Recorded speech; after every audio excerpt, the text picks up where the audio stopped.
မင်္ဂလာပါခင်ဗျာ Revolut Burma News Channel ကနေပြီးတော့ဇူလိုင်လ2ရက်နေ့ညနေပိုင်းရရှိထားတဲ့သတင်းများကိုတင်ဆက်ပေးပါမယ်ပထမဆုံးတင်ဆက်ပေးရမယ်စခန်းသိမ်းတိုက်ပွဲသတင်းကတော့မန္တလေးတိုင်းမရယာမြို့နယ်အတွင်းမှာရှိတဲ့လေကြောင်းရန်ကာကွယ်ရေးတပ်10တော်ပန်းတလဲတောင်ရေဆိုတောင်အပါဝင်တပ်စခန်း10ခုကိုသိမ်းပိုက်ရရှိထားပြီးတော့စစ်ကောင်စီဘက်ကလက်နက်ချအညံ့ခံသူ68ဦးနဲ့မိသားစုဝင်118ဦးတို့ကိုမန္တလေး PDF ကထိန်းသိမ်းထားတယ်ဆိုတဲ့သတင်းကိုတင်ဆက်ပေးပါမယ်ပြည်သူ့ကာကွယ်တပ်မတော်မန္တလေးအနေနဲ့မရယာမြို့နယ်အတွင်းမှာရှိတဲ့13914လေကြောင်းရန်ကာကွယ်ရေးအင်ဂျင်မြိုင်တပ်စခန်း10တော်တပ်စခန်းပန်းတလဲတောင်တပ်စခန်းရေဆိုတောင်တပ်စခန်းနေကျော်တောင်တပ်စခန်းရွှေပထိုးတပ်စခန်းကြောက်ခလုတ်တပ်စခန်းနဲ့အယ်ဖာဘီလက်မြေစက်ရုံရဲ့စိုးမိုးကုန်းဖြစ်တဲ့မြေနီတောင်တပ်စခန်းတို့ကိုအပိသက်သိမ်းပိုက်ရရှိသွားပြီဖြစ်ကြောင်းသိရှိရပါတယ်မတရားစစ်စင်ရေးနယ်မြေအတွင်းမှာစစ်ကောင်စီဘက်ကဖမ်းဆီးရမိထားတဲ့စစ်တုံးပန်းနဲ့လက်နက်ချညံ့ခံသူ64ဦးကိုအရှင်ဖမ်းဆီးရမိခဲ့ပြီးတော့စစ်တုံးပန်းဥဒေနဲ့အညီထိမ့်သိမ်းထားတယ်လို့သိရပါတယ်။ဒါအပြင်တပ်မိသားစုဝင်များဖြစ်တဲ့အမျိုးသမီးမျာ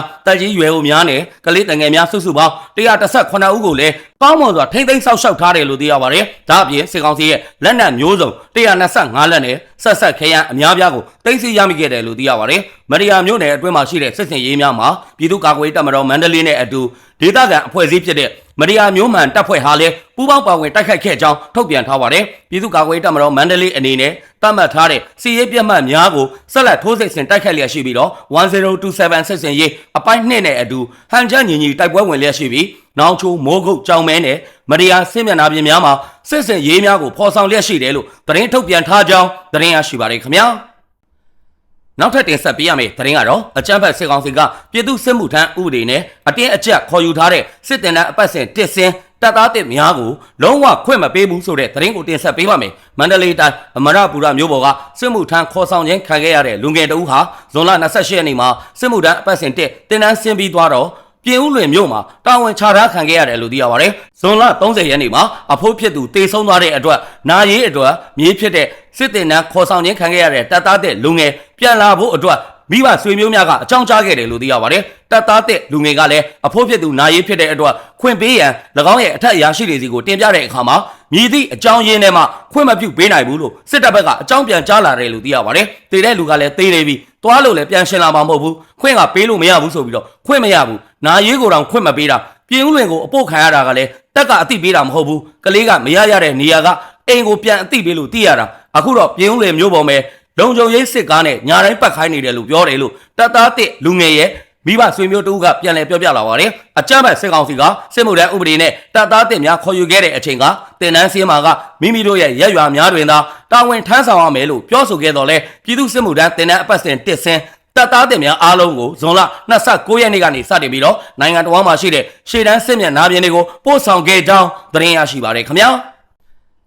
နောက်ထပ်တင်ဆက်ပေးရမယ့်တိုက်ပွဲသတင်းကတော့မကွေးတိုင်းမြိုင်မြို့နယ်တရက်ကံပြူစောတိရွာအနှံ့ကိုရော့ကက်လက်နက်ကြီးများနဲ့ပစ်ခတ်တိုက်ခိုက်ရာစစ်ကောင်စီဘက်ကထိခိုက်ဒေဆုံးမှုရှိခဲ့တယ်ဆိုတဲ့သတင်းကိုတင်ဆက်ပေးပါမယ်။ဇွန်လ30ရက်နေ့မနက်8:00နာရီအချိန်ကမှမြိုင်မြို့နယ်တရက်ကံပြူစောတိကျေးရွာကိုရော့ကက်လက်နက်ကြီးနဲ့9လုံးပစ်ခတ်ခဲ့ပြီးတဲ့နောက်မနက်8:00နာရီခွဲအချိန်မှာရော့ကက်လက်နက်ကြီး9လုံးနဲ့ထပ်မံပစ်ခတ်ခဲ့ရာတရက်ကံပြူစောတိကျေးရွာတောင်ပိုင်းမှာကြောက်ရွံ့ပေါက်ကွဲခဲ့တယ်လို့သိရပါတယ်။အလားတူပဲဇူလိုင်လ1ရက်နေ့မှာမြိုင်မြို့နယ်တရက်ကံပြူစောတိကျေးရွာနေရာအများအပြားကိုရော့ကက်လက်နက်ကြီးတွေအများအပြားနဲ့ပစ်ခတ်တိုက်ခိုက်ရာအကြမ်းဖက်စစ်ကောင်စီတပ်သားနဲ့ပြူစောတိများအများအပြားထိခိုက်ဒေဆုံးမှုရှိခဲ့တယ်လို့သိရပါတယ်။နှစ်ရက်ဇက်တိုက်ရွာအနှံ့ကိုပစ်ခဲ့တာဆိုတော့ထိခိုက်မှုကတော့ရှိတယ်။အပျက်စီးတွေလည်းရှိတယ်။အတိအကျတော့မသိရသေးဘူး။အပြင်ထွက်လာမလားစောင့်နေတာထွက်မလာသလိုသူတို့ဘက်ကပြန်လဲပစ်ခတ်တာမျိုးလည်းမရှိခဲ့ဘူး။ဘန်ကာတွေထဲမှာပဲကြောက်ပြီးတော့ပုံနေကြတယ်လို့ယူဆရတယ်လို့Yan Force UG တပ်ဖွဲ့ကသတင်းနဲ့ပြန်ကြားရေးတာဝန်ခံကိုပိန်ကပြောကြားထားပါတယ်။၎င်းတိုက်ခိုက်မှုများကိုကျတဲ့တဲ့တပ်ဖွဲ့ပခုတ်ကူမျိုးနဲ့ပြည်သူ့ကာကွယ်ရေးတပ်ဖွဲ့2 Cobra 1တာတီ PKU တူရိန် TR နဲ့ Yan Force UG တပ်ဖွဲ့တို့ကပူးပေါင်းတိုက်ခိုက်ခဲ့ခြင်းဖြစ်ပြီးတော့ပြည်သူ့ကာကွယ်ရေးတပ်ဖွဲ့ဝင်များအထိကိမရှိပြန်လည်ဆုတ်ခွာနိုင်ခဲ့ကြောင်းသတင်းရရှိပါတယ်ခင်ဗျာဆက်လက်ပြီးတင်ဆက်ပေးရမယ့်သတင်းကတော့မန္တလေးတိုင်းမိုးကုတ်မန္တလေးလမ်းပိုင်းတစ်လျှောက်စင်ကူးနဲ့တပိတ်ကျင်းမြို့နယ်အတွင်းမှာကျေးရွာများအားစစ်ကောင်စီကလေကြောင်းတိုက်ခိုက်မှုတွေပြုလုပ်နေတဲ့အတွက်ဒေသခံပြည်သူတွေထောင်နဲ့ချီပြီးတော့ထွက်ပြေးတိမ်းရှောင်နေရတယ်ဆိုတဲ့သတင်းကိုတင်ဆက်ပေးပါမယ် ဇွန်လနောက်ဆုံးဘက်ကစပြီးတော့စစ်ကောင်စီတပ်နဲ့ဒေသတွင်းတော်လိုင်းအင်အားစုများတိုက်ပွဲဖြစ်ပွားနေတဲ့မိုးကုတ်မန္တလေးလမ်းပိုင်းမှာရှိတဲ့စင်ကူးမြို့နယ်ပင်လယ်ကြီးရွာနွယ်ယုံကြီးရွာနဲ့တပိတ်ကျင်းမြို့နယ်ချောင်းကြီးကြီးရွာတို့ကိုဇွန်လ 1 ရက်နေ့ကစစ်ကောင်စီကလေကြောင်းတိုက်ခိုက်မှုများကိုပြုလုပ်ခဲ့ကြောင်းဒေသခံတွေကပြောပြခဲ့ပါတယ်။အဲ့ဒီပြစ်ခတ်တိုက်ခိုက်မှုများကြောင်းနှစ်ဖက်ထိခိုက်မှုတွေရှိနိုင်ပြီးတော့ပြည်သူတချို့လည်းထိခိုက်ဒေဆုံးမှုတွေများနိုင်တယ်လို့ဒေသခံတွေကပြောပါတယ်။အနီးတစ်ဝိုက်တွေကိုကျဲတာညအထိပဲအသေးပြောက်များနိုင်တယ်။ကိုယ့်ဘက်ကလည်းထိခိုက်တာနဲ့ကြတာတွေရှိတယ်။တီးကြဘာမှမသိနိုင်သေးဘူးလို့ကင်းထောက်မြေပြင်သတင်းအဖွဲ့စင်ကူးရဲ့တာဝန်ရှိသူကပြောပြလာပါတယ်။စစ်ကောင်စီရဲ့လေကြောင်းတိုက်ခိုက်မှုများကြောင့်အဲ့ဒီကျေးရွာများရဲ့အနီးတစ်ဝိုက်မှာရှိတဲ့ရွာတွေကဒေသခံပြည်သူတွေထောင်နဲ့ချီပြီးတော့ထွက်ပြေးတိမ်းရှောင်နေရတယ်လို့ဒေသခံတွေကပြောပါတယ်။ညအထိပြည့်နေတာပြစ်လိုက်နားလိုက်ပဲဘဲမှလည်းထွက်ပြေးလို့မရတော့ဘူးလမ်းတွေအကုန်ပိတ်ထားတာလို့နွယ်ယုံကျေးရွာကဒေသခံတဦးကပြောပါတယ်။ချောင်းကြီးကျေးရွာမှာဇွန်လ26 ရက်နေ့ကနေ28 ရက်နေ့အတွင်းစစ်ကောင်စီကလက်နက်ကြီးနဲ့ပစ်ခတ်မှုကြောင့်ပြည်သူ9ဦးထက်မနည်းသေဆုံးခဲ့တယ်လို့သိရပါတယ်။စီရေးတင်းမာနေသေးဖြစ်တဲ့အတွက်လက်တလောတိုက်ခိုက်မှုတိုက်ပွဲအခြေအနေတွေကိုဒေသတွင်းတော်လိုင်းအင်အားစုများကဖြေကြားပေးနိုင်ခြင်းမရှိသေးဘူးလို့သိရပါတယ်။ဇွန်လ30 ရက်နေ့မနက်ကလည်းစင်ကူးမြို့ပေါ်မှာရှိတဲ့အထွေထွေအုပ်ချုပ်ရေးဦးစီးဌာနရုံးမြို့နယ်ရဲတပ်ဖွဲ့မှုရုံးများအပါအဝင်စစ်တပ်တပ်ဆွဲထားရာနေရာများကို drone နဲ့ဘုံသီးများကျဲချတိုက်ခိုက်ခဲ့သေးကြောင်းသတင်းရရှိပါတယ်ခင်ဗျာ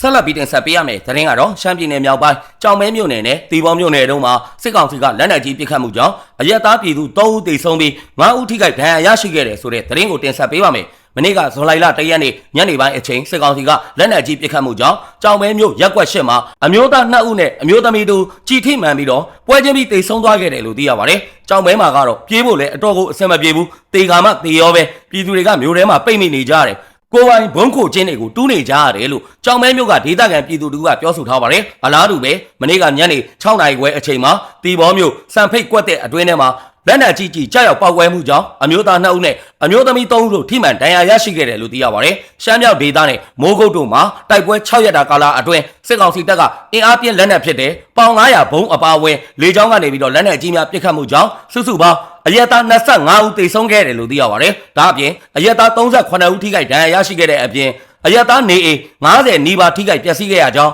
TNL ကသတင်းထုတ်ပြန်ထားပါတယ်။ဒါအပြင်ရှမ်းပြည်နယ်စီဆိုင်မြို့နယ်နဲ့ပင်လောင်းမြို့နယ်မှာရှိတဲ့ကျေးရွာများကိုအကြမ်းဖက်စစ်ကောင်စီလက်အောက်ခံ PNO အဖွဲ့ကစစ်ကြောင်းထိုးနေပြီးတော့နေအိမ်များကိုလည်းဖျက်ဆီးနေကြောင်း PNL ကပြောဆိုထားပါတယ်။ဇွန်လ28 ရက်နေ့အကြမ်းဖက်စစ်ကောင်စီနဲ့၎င်းတို့ရဲ့လက်အောက်ခံ PNO အဖွဲ့ကစီဆိုင်မြို့နယ်ထီပွားရေပြူကျေးရွာနဲ့ကရန်လေးကျေးရွာအတွင်းမှာရှိတဲ့နေအိမ်များကိုမိရှုဖျက်ဆီးခဲ့တယ်လို့သိရပါတယ်။ထီပွားကျေးရွာဟာအကြမ်းဖက်စစ်ကောင်စီနဲ့ PNO တို့တပ်ဆွဲထားတဲ့ကျေးရွာဖြစ်ပြီးတော့မေလ15 ရက်နေ့16 ရက်နေ့နဲ့18 ရက်နေ့တွေမှာလည်းပထမအကြိမ်အဖြစ်နေအိမ်24လုံးထက်မနည်းကိုစစ်ကောင်စီကမိရှုဖျက်ဆီးခဲ့သေးတယ်လို့သိရပါတယ်။အခုဒုတိယအကြိမ်မှာလည်းထီပွားကျေးရွာနဲ့ကရန်လေးကျေးရွာမှာရှိတဲ့နေအိမ်16လုံးထက်မနည်းမိလောင်ပျက်စီးခဲ့ရတယ်လို့သိရပါတယ်။ဒါအပြင်ပင်လောင်းမြို့နယ်တောင်ပိုင်းမှာလည်းအကြမ်းဖက်စစ်ကောင်စီနဲ့ PNO အဖွဲ့ကစစ်ကြောင်းထိုးနေတယ်လို့သိရပါတယ်။ဇွန်လ1 ရက်နေ့စောင်းပြောင်းကျေးရွာအတွင်းကိုလက်နက်ကြီးများ drone များလေယာဉ်များနဲ့ပစ်ခတ်တိုက်ခိုက်ခဲ့ခြင်းကြောင့်နေအိမ်များပျက်စီးခဲ့ရတယ်လို့သိရပါတယ်။စောင်းပြောင်းကျေးရွာအတွင်းမှာရှိတဲ့ပြည်သူ300ကျော်ဟာလည်းပိတ်မိနေပြီးတော့အဲ့ဒီပြည်သူများကို